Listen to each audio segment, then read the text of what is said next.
En effet, l'échelon national institutionnel, il est impossible à ignorer si on veut agir sur les émissions de gaz à effet de serre.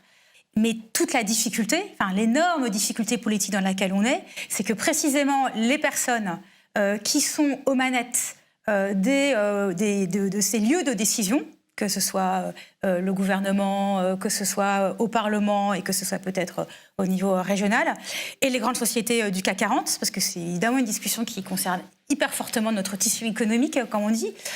Ces personnes-là, pour des raisons profondément structurelles, en fait, ne veulent pas changer. Enfin, je veux dire, ce constat, il est en réalité largement partagé. La démonstration a été faite de l'ampleur de la catastrophe climatique en cours.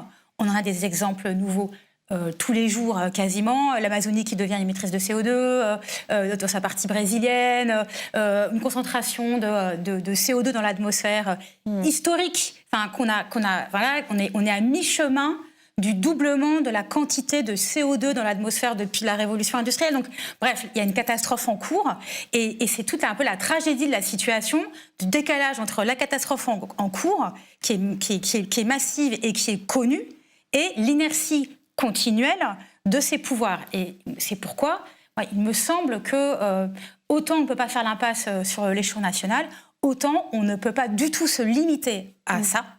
Et surtout, ça implique d'avoir une réflexion stratégique sur comment se sortir de ce piège institutionnel.